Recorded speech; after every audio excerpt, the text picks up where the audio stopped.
I'm selling my best Nikon lenses. And I can't believe that this day has come because these two lenses were the best in my kit. And I always thought to myself that I would never sell them. But I promise you, there's a good reason for it.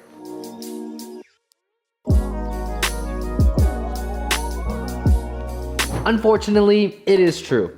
Both my Nikon Z 24-70mm f2.8s and the 135mm f1.8s will both be gone from my kit once they're sold. And it doesn't make me happy that I need to sell the two best lenses I've ever owned and or may ever own. But it's time to do so because I bought two lenses that will replace them at a much lower cost.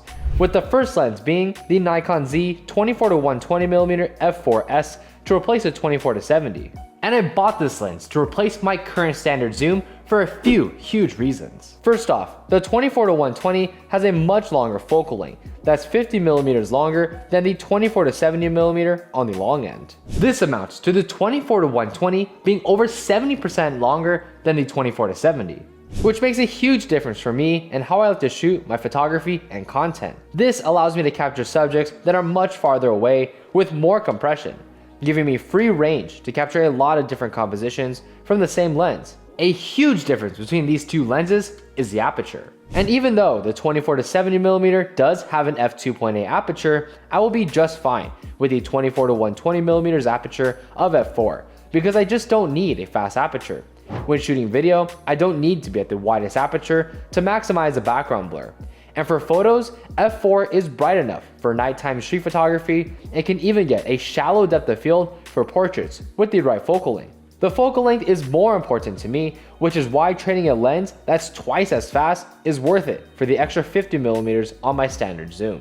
All in a package that's both smaller and lighter than the 24-70. I originally picked up the 24-70 for its use in both portrait and events back in 2020, and it absolutely killed it.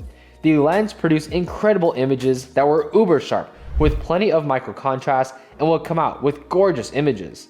It's lasted me a long time with its great build quality as it has tons of metal to add to the durability of the lens and is the best fast standard zoom lens you can get to this day. But now in 2025, I'm pretty much only shooting landscape photography and my content creation. So having the 24-70 just isn't as important anymore, whereas the 24-120 makes more sense. However, on the other side, when I bought my 24-120mm, I also bought the Nikon 105mm f2.8G for the f-mount. And this lens will be replacing my Nikon Z 135mm f1.8s Plena. Overall, the 105 macro makes more sense for my kit right now, as this lens is incredible for capturing macro shots in my content that add a new perspective that wasn't available to me before.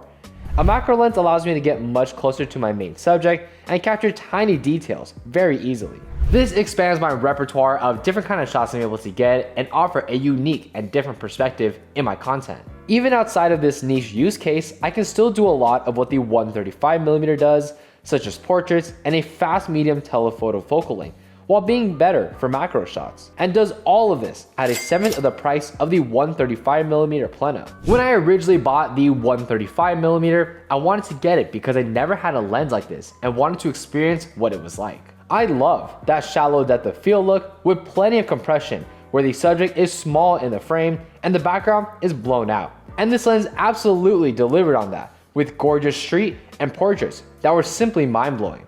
But after my honeymoon phase with this lens, I realized that it's a bit impractical on a day-to-day use case as a single lens.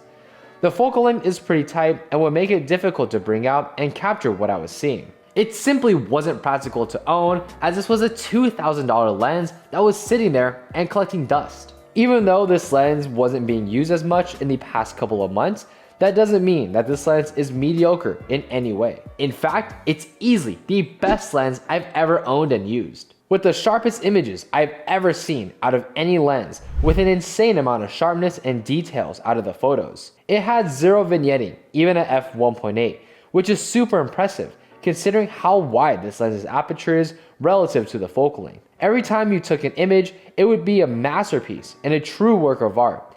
And with great image quality came build quality that was unrivaled. Made almost entirely out of metal, this lens is a huge honking log.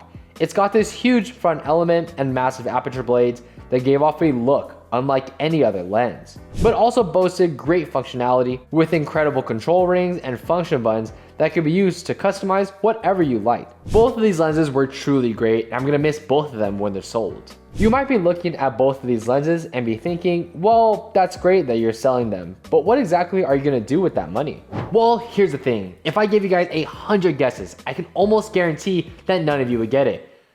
Almost. But let's talk about that in the next part.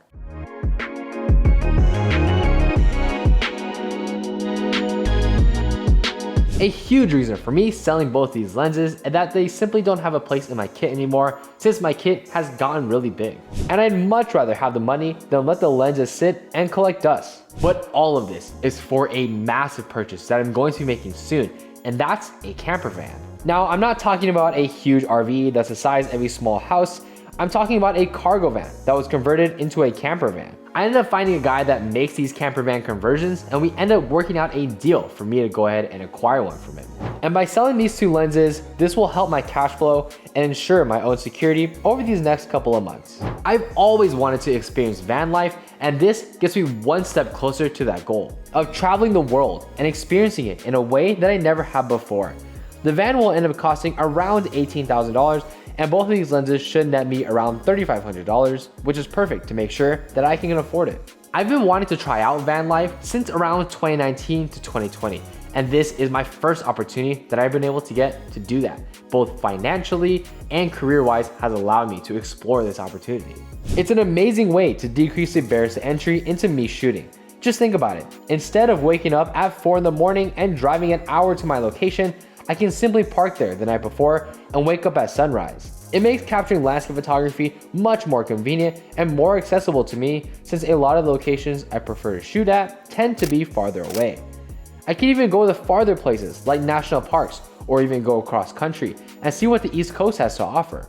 But putting aside the ease and convenience of it, for me shooting landscape photography, the lifestyle itself is really interesting to me. Imagine being able to go anywhere, whenever you want, without being tied down to any one central location. I could spend the weekend in San Francisco, or go explore the beauty of Yosemite National Park, all without incurring any extra cost for housing and having the complete freedom to go anywhere that I want. It's something that I've always wanted to do, and honestly, I think right now is the perfect time to seize on this opportunity. On the other side of the coin, this is also a major investment into my content, as this opens up the world and allows me to shoot more landscape photography and vary the places I shoot at for you guys. And I'll be making a bunch of content around my van on my Patreon, so make sure you check it out because we're gonna be doing things like reviews, tours of it, and my day-to-day life inside of van life. So make sure to subscribe so you're staying in the loop for all those videos as they'll be coming down the road. Of course, I'm incredibly sad that I'll be selling these lenses, but by doing this, it'll help me create a life that I've always wanted to experience. And to be fair, the lenses I got to replace the 24-70 and the 135mm aren't any slouches whatsoever. So I think I'll be just fine when it comes to my camera kit. But anyways, what do you think about my decision to sell these lenses for a camper van? Do you think it's a great idea, or do you think I'm crazy? Let me know down in the comment section down below.